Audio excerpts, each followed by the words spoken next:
جنوبی افریقہ میں 2 منہ اور 3 آنکھوں والی ایک عجیب خلقت دنیا میں مقبول ہو رہی ہے۔ اس بلی کا نام بیٹی بی ہے، جس کے 2 کان اور 4 پاؤں تو ہیں، لیکن 2 منہ، 2 ناک اور 3 آنکھیں ہیں۔ اس طرح یہ ایک نایاب بلی ہے جس کے 2 منہ ہیں۔ یہ بلی اپنے 2 بھائی بہنوں کے ساتھ جنوبی افریقہ کے شہر ایسٹرن کیپ میں پیدا ہوئی تھی۔ بظاہر نارمل، لیکن 2 منہ والی بلی کے مر جانے کے خوف سے اس کا مالک اس عجیب الخلقت بلی کو ایک قریبی ماہر کے پاس لے گیا تاکہ اس کی اچھی طرح دیکھ بھال کی جا سکے۔ اس انوکھے جانور کا خیال رکھنے والی خاتون نے اپنا نام ظاہر نہیں کیا۔ خاتون نے اس کا فیس بک اکاؤنٹ بنایا ہے جہاں بلی کی تصاویر اور ویڈیو دیکھی جا سکتی ہیں۔ ایک سوال کے جواب میں انہوں نے کہا کہ بلی کے دونوں منہ کا راستہ پیٹ تک جاتا ہے اور اسے دونوں منہ سے کھانا دیا جا رہا ہے۔ بلی پیدائشی طور پر ایک طبی کیفیت کے ساتھ اس دنیا میں آئی ہے جسے کرینوفیشل ڈپلیکشن یا ڈائروسوپس کہتے ہیں۔ ہمارے جسم میں ایک طرح کا پروٹین SSH ہماری پیدائش کے ایک عمل میں نہایت اہم کردار ادا کرتا ہے۔ یہ پروٹین چہرے کی چوڑائی کو کنٹرول کرتا ہے اور اس میں معمولی سی تبدیلی کرینوفیشل ڈپلیکشن یا 2 منہ کی وجہ بنتی ہے، اور دوسری جانب یہ پروٹین ایک کیفیت سائیکلوپیا کی وجہ بنتا ہے جس میں عموماً سکڑے ہوئے چہروں اور آنکھ والے بچے پیدا ہوتے ہیں۔ اگرچہ دیگر مویشیوں اور جانوروں میں یہ کیفیت دیکھی گئی ہے، لیکن بلیوں میں یہ بہت نادر عمل ہے۔ اسی بنا پر بلی کو جینس کیٹ کا نام دیا گیا ہے کیونکہ یونانی دیوتا جینس کے 2 منہ تھے۔ بیٹی بی کی سب سے اچھی بات یہ ہے کہ یہ مسلسل بڑھ رہی ہے اور بہت اچھی حالت میں ہے۔ اس کیفیت میں پیدا ہونے والے جانوروں کا دماغ بھی متاثر ہوتا ہے اور انہیں سانس لینے میں دقت ہوتی ہے۔ تاہم اب دیکھنا یہ ہے بالغ ہونے کے بعد یہ بلی کس طرح کا برتاؤ کرتی ہے۔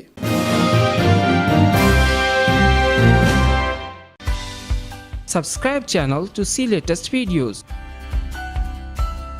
Click on bell icon get latest updates.